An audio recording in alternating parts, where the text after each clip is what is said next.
உங்களுடைய சிறுநீரகங்கள் ஆரோக்கியமாக இருக்குதா இல்லையா அப்படின்றத தெரிஞ்சு கொள்றதுக்காக எந்தெந்த டெஸ்ட்டை செய்ய வேணும், எந்த டெஸ்ட் வந்து எந்த ரிசல்ட்ஸை தரும், நார்மல் ரேஞ்ச் என்ன, இப்படி நிறைய விஷயங்கள் வந்து கன்ஃபியூஸ்டாக இருக்கும்.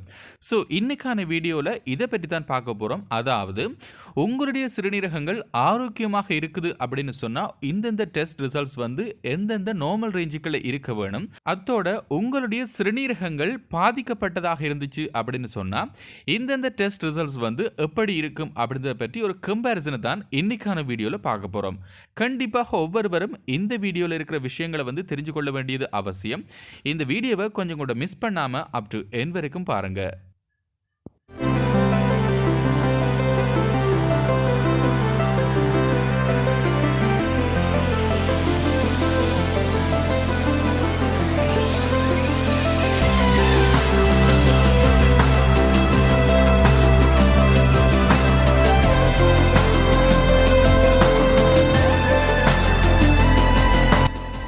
ஹலோ ஃப்ரெண்ட்ஸ், வணக்கம். இது நம்மளோட ஸ்டார் லேபரட்டரி. இது வரைக்கும் நீங்கள் நம்ம சேனலை சப்ஸ்கிரைப் பண்ணலை அப்படின்னு சொன்னால் முதல்ல சப்ஸ்கிரைப் பண்ணிக்கோங்க. அதோட பக்கத்தில் இருக்கிற பெல் ஐக்கனை மறக்காமல் உடனே கிளிக் பண்ணிக்கொள்ளுங்க. வாங்க இன்னைக்கான வீடியோக்குள்ளே போகலாம். ஸோ ஃப்ரெண்ட்ஸ், பொதுவாக நீங்கள் உங்களுடைய சிறுநீரகங்களை ஆரோக்கியமாக வைத்திருக்கிறீங்களா இல்லையா அப்படின்றத கண்டுபிடிப்பதற்காக வருடத்திற்கு ஒரு முறையாவது இந்த மாதிரியான டெஸ்ட்டை வந்து நீங்கள் கண்டிப்பாக செய்ய வேண்டும். ஸோ முதலாவது டெஸ்ட் என்ன அப்படின்னு சொன்னால் ஹீமோகுளோபின் லெவல். பொதுவாக ஃபுல் பிளட் கவுண்ட் அப்படின்னு சொல்லி செய்வார்கள். ஸோ இதில் வந்து பார்த்தீங்கன்னு சொன்னால் சிவப்பு அணுக்கள், வெள்ளை அணுக்கள், பிளேட்லெட்ஸ், இந்த மாதிரி நிறைய விஷயங்களோட இந்த ஹீமோகுளோபின் லெவலும் வந்து இருக்கும். ஸோ இந்த டெஸ்ட் கண்டிப்பாக நீங்கள் செய்ய வேண்டும். இரண்டாவது டெஸ்ட் என்ன அப்படின்னு சொன்னால் உங்களுடைய பிளட் யூரியா அல்லது சீரம் யூரியா லெவல். அதோட வந்து பார்த்தீங்கன்னு சொன்னால் சீரம் கிரியேட்டினின் லெவல். இது பொதுவாக ரீனல் ஃபங்க்ஷன் டெஸ்ட் அப்படின்ற ஒரு டெஸ்ட்டுகளை வந்து உள்ளடக்கப்படும். நான்காவது டெஸ்ட் என்ன அப்படின்னு சொன்னால் சீரம் எலக்ட்ரோலைட். சில பேர் வந்து பார்த்தீங்கன்னு சொன்னால் ரீனல் ஃபங்க்ஷன் டெஸ்ட்டுக்குள்ளேயே இந்த டெஸ்ட்டை வந்து உள்ளடக்குவாங்க. சில பேர் வந்து செப்பரேட்டாக செய்வாங்க. ஸோ இது வந்து கண்டிப்பாக அறிந்து கொள்ள வேண்டிய ஒரு டெஸ்ட். இதனை தவிர ஐந்தாவது டெஸ்ட் என்ன அப்படின்னு சொன்னால் உங்களுடைய யூரினில் காணப்படக்கூடிய ஆல்புமின் அல்லது புரோட்டீன் லெவலை வந்து கண்டிப்பாக மெஷர் பண்ண வேண்டும். ஸோ பேசிக்காக செய்ய வேண்டிய டெஸ்ட் இவைகள் தான். ஸோ இந்த டெஸ்டினுடைய ரிசல்ட்ஸை வந்து நீங்களே பார்த்துக்கொள்ள முடியும். ஸோ இந்த டெஸ்ட் ரிசல்ட்ஸினுடைய நார்மல் ரேஞ்ச் என்னென்ன அப்படின்றத வந்து தெரிஞ்சு கொண்டீங்க அப்படின்னு சொன்னாலே கண்டிப்பாக உங்களுடைய சிறுநீரகங்கள் ஆரோக்கியமாக இருக்குதா இல்லையா அப்படின்றத வந்து உங்களாலேயே அறிந்து கொள்ள முடியும். ஸோ ஃப்ரெண்ட்ஸ், முதலாவது டெஸ்ட் என்ன அப்படின்னு சொன்னால் ஹீமோகுளோபின் டெஸ்ட். இது பொதுவாக ஃபுல் பிளட் கவுண்ட் டெஸ்ட்டில் வந்து HB அப்படின்ற ஒரு சிம்பிளால் வந்து மென்ஷன் பண்ணியிருப்பாங்க. ஆண்களை எடுத்துக்கொள்ளுமாக இருந்தால் அவர்களுடைய அந்த HBயினுடைய நார்மல் ரேஞ்ச் என்ன அப்படின்னு சொன்னால் 13 தொடக்கம் 15 கிராம் பர் டெசிலிட்டர் அப்படின்ற ஒரு நார்மல் ரேஞ்சுக்குள்ளே காணப்பட வேண்டும். சில சந்தர்ப்பத்தில் வந்து மில்லி கிராம் பர் டெசிலிட்டர் அப்படின்ற ஒரு யூனிட்டில் மென்ஷன் பண்ணியிருப்பாங்களாக இருந்தால் 130 தொடக்கம் 150 அப்படின்ற ஒரு ரேஞ்சுக்குள்ளே வந்து காணப்படும். இதே மாதிரி பெண்கள் எடுத்துக்கொள்ளுமாக இருந்தால் 12 தொடக்கம் 15 கிராம் பர் டெசிலிட்டர் அல்லது 120 தொடக்கம் 150 மில்லி கிராம் பர் டெசிலிட்டர், இந்த மாதிரியான ரேஞ்சுகளை வந்து காணப்பட வேண்டும். ஸோ நீங்கள் டெஸ்ட் ரிசல்ட்ஸை பார்க்கும் பொழுது கண்டிப்பாக இந்த யூனிட் இருக்குதா அப்படின்றத வந்து நீங்கள் தெரிஞ்சு கொள்ள வேண்டும். ஒருவேளை இந்த யூனிட் இல்லாவிட்டால் அந்த யூனிட்டினுடைய கன்வர்ஷனை வந்து நீங்கள் செய்து பார்க்க வேண்டும். ஒருவேளை இந்த ஹீமோகுளோபின் லெவல் வந்து உங்களுடைய ரிப்போர்ட்டில் வந்து அப்நார்மலாக இருக்குமாக இருந்தால் எப்படி இருக்கும் அப்படின்றத வந்து தெரிஞ்சு கொள்ளுங்க.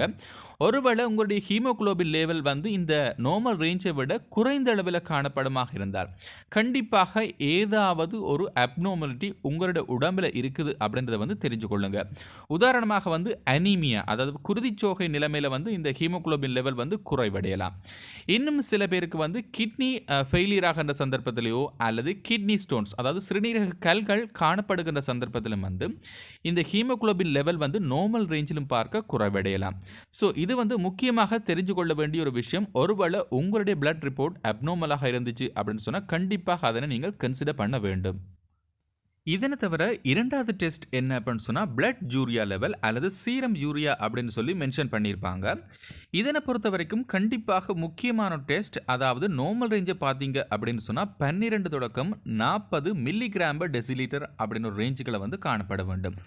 ஒருவேளை உங்களுடைய இந்த பிளட் யூரியா லெவல் வந்து 40ஐ விட அதிகரிக்கின்ற சந்தர்ப்பத்தில் வந்து நீங்கள் கிரியேட்டினின் லெவலையும் வந்து பார்த்தீங்கன்னு சொன்னால் கம்பேர் பண்ண வேண்டும். கண்டிப்பாக 2 டெஸ்ட் ரிசல்ட்ஸும் வந்து நார்மல் ரேஞ்சை விட அதிகரிக்கின்ற சந்தர்ப்பத்தில் வந்து கண்டிப்பாக உங்களுடைய சிறுநீரகம் சம்பந்தமான பிரச்சனைகள் வந்து இருக்குது அப்படின்றத வந்து தெரிஞ்சு கொள்ளுங்க.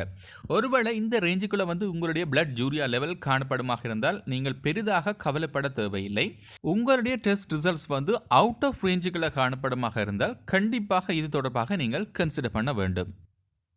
மூன்றாவது வந்து சீரம் கிரியேட்டினின் லெவல் அல்லது பிளட் கிரியேட்டினின் லெவல் அப்படின்னு சொல்லுவோம். இது பொதுவாக இம்பார்ட்டன்டான டெஸ்ட். அதாவது பிளட் யூரியாவிலும் பார்க்க சீரம் கிரியேட்டினின் வந்து ரொம்ப ரொம்ப இம்பார்ட்டன்ட். இதனுடைய நார்மல் ரேஞ்சை பார்த்தீங்க அப்படின்னு சொன்னால் 0.7 தொடக்கம் 1.1 அல்லது 1.2 மில்லிகிராம் டெசிலிட்டர் அப்படின்ற ஒரு ரேஞ்சுக்குள்ளே வந்து காணப்பட வேண்டும். ஒருவேளை கிட்னி வந்து ஃபெயிலியர் ஆகின்ற சந்தர்ப்பத்திலோ அல்லது கிட்னி வந்து டேமேஜ் ஆகின்ற சந்தர்ப்பத்தில் வந்து உங்களுடைய கிரியேட்டினின் லெவல் வந்து 1.1 பார்க்க அதிகரிக்கும். இதிலே வந்து பார்த்தீங்கன்னா உங்களுடைய அந்த யூனிட்டை வந்து கன்சிடர் பண்ணி கொள்ளுங்க. ஸோ இந்த ரேஞ்சிலும் பார்க்க அதிகரிக்கின்ற சந்தர்ப்பத்தில் கண்டிப்பாக மருத்துவ ஆலோசனையை வந்து நீங்கள் பெற்றுக்கொள்ள வேண்டும். தென் 5வது டெஸ்ட் என்ன அப்படின்னு சொன்னால் சீரம் எலக்ட்ரோலைட் லெவல். ஸோ இந்த சீரம் எலக்ட்ரோலைட் லெவலை பொறுத்த வரைக்கும் பொதுவாக சோடியம் பொட்டாசியம் அப்படின்ற 2 எலக்ட்ரோலைட்ஸும் வந்து ரொம்ப ரொம்ப முக்கியம். இதனை தவிர நிறைய டெஸ்ட்டை வந்து இதில் உள்ளடக்குவாங்க. உதாரணமாக குளோரின், கால்சியம், இதனை தவிர கார்பனேட், இந்த மாதிரி நிறைய டெஸ்ட் லெவல்ஸை வந்து அதில் இன்க்ளூட் பண்ணுவாங்க. ஆனால் பொதுவாக சீரம் சோடியம் லெவலும் பொட்டாசியம் லெவலும் வந்து முக்கியமான ஒரு விஷயம். சீரம் பொட்டாசியம் லெவலில் பார்ப்பமாக இருந்தால் 3.5 தொடக்கம் 5.5 மில்லி மோல்ஸ் பர் லிட்டர் அல்லது மில்லி ஈக்குவலன்ஸ் பர் லிட்டர் அப்படின்ற ஒரு யூனிட்டில் வந்து மென்ஷன் பண்ணியிருப்பாங்க. ஒருவேளை கிட்னி ஃபெயிலியர் ஆகிற சந்தர்ப்பத்தில் வந்து உங்களுடைய பொட்டாசியம் லெவல் வந்து 5.5 பார்க்க கண்டிப்பாக அதிகரிக்கும். இது வந்து ரொம்ப ரொம்ப டேஞ்சரான ஒரு விஷயம். ஒருவேளை பொட்டாசியம் லெவல் வந்து இந்த ரேஞ்சிலும் பார்க்க அதிகரிச்சிடுச்சு அப்படின்னு சொன்னால் உங்களுடைய உடம்புல வந்து டாக்ஸிக் அதிகமாகிடுச்சு அப்படின்னு தான் அர்த்தம். அதாவது அதிகமாக கழிவுப் பொருட்கள் வந்து உங்களுடைய பிளட்ல வந்து தேங்க ஆரம்பிக்கின்ற சந்தர்ப்பத்தில் பொட்டாசியம் லெவல் வந்து அதிகரிக்கும். இது வந்து கண்டிப்பாக பொதுவாக டயாலிசிஸ் பேஷண்ட்ஸுக்கு வந்து சாதாரணமான ஒரு விஷயம். ஸோ பொட்டாசியம் லெவலை வந்து மெஷர் பண்ணுவாங்க. இது அதிகரிக்கின்ற சந்தர்ப்பத்தில் வந்து டயாலிசிஸை வந்து மேற்கொள்ளுவாங்க. இதே மாதிரி சீரம் சோடியம் லெவலும் வந்து இந்த எஸ்சி டெஸ்ட்டுக்கு வந்து உள்ளடக்குவாங்க. இதனுடைய நார்மல் ரேஞ்ச் என்ன அப்படின்னு சொன்னால் 135 தொடக்கம் 145 மில்லி மோல்ஸ் பர் லிட்டர் அல்லது மில்லி ஈக்குவலன்ஸ் பர் லிட்டர் அப்படின்ற ஒரு யூனிட்டில் வந்து காணப்படலாம். இது வந்து பார்த்தீங்கன்னு சொன்னால் நார்மல் ரேஞ்சிலும் பார்க்க அதிகரிக்கின்ற சந்தர்ப்பத்திலோ அல்லது குறைவடைகின்ற சந்தர்ப்பத்தில் வந்து கண்டிப்பாக மருத்துவ ஆலோசனை வந்து நீங்கள் பெற்றுக்கொள்ள வேண்டும். தென் 5வது முக்கியமான டெஸ்ட் என்ன அப்படின்னு சொன்னால் யூரின் ஆல்புமின் டெஸ்ட். பொதுவாக யூஎஃப்ஆர் அதாவது யூரின் ஃபுல் ரிப்போர்ட் டெஸ்ட்டில் வந்து இந்த யூரின் ஆல்புமினை வந்து உள்ளடக்குவாங்க. ஸோ இதனுடைய நார்மல் ரேஞ்சை பார்ப்பீங்களாக இருந்தால் யூரின் ஆல்புமினை பொறுத்த வரைக்கும் ஆரோக்கியமான நபரில் வந்து ட்ரேஸ் அமௌண்ட் அல்லது நில் அதாவது காணப்படுவது வந்து ரொம்ப ரொம்ப குறைவாக காணப்படும்.